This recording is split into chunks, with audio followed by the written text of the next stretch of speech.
பேசுங்க. வணக்கம் அன்பு நேயர்களே, உங்கள் தனுஷ்காந்த்.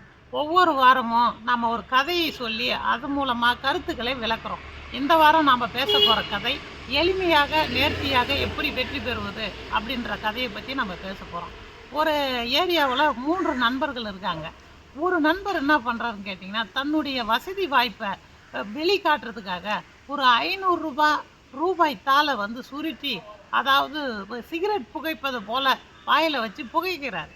அப்புறம் அதை பார்த்த பக்கத்தில் இருக்கிற வேறொரு நண்பர் என்ன பண்ணுறான்னு கேட்டிங்கன்னா, அவரோட வசதி வாய்ப்பை வெளிப்படுத்தும் விதமாக 1000 ஒரு நோட்டு, அதாவது தாளை பணத்தாளை எடுத்து அதே மாதிரி சிகரெட் மாதிரி மாற்றி புகைக்கிறார், வாயில் வச்சு புகைக்கிறார். இதை பார்த்து கொண்டிருந்த 3வது ஒரு நபர் என்ன பண்ணுறாருன்னா, தன்னுடைய பையிலிருந்து ஒரு செக் புக் எடுக்கிறார்.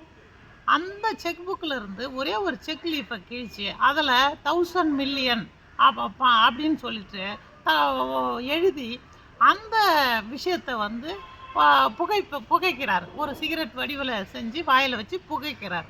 புகைக்கும் போது என்ன ஆகுதுன்னு கேட்டிங்கன்னா, இப்போ இவங்க 2 பேரும் பார்த்தீங்கன்னா பணத்தை வந்து நஷ்டப்படுத்தி, அதை வந்து நாசப்படுத்தி தன்னுடைய வசதி வாய்ப்பை வந்து நிர்ணயித்தாங்க. ஆனால் பாருங்கள், புத்திசாலித்தனமாக 3வது நண்பர் என்ன பண்ணுறாரு, ஒரே ஒரு செக்லீஃப், அது வந்து 2 ரூபா தான் இருக்கும், அதை வந்து தன்னுடைய வாயில் வச்சு 1000 மில்லியன், கோடி மில்லியன் அப்படின்ற மாதிரி எழுதி தன்னுடைய பணப்பெருமையை வெளிப்படுத்துகிறார்.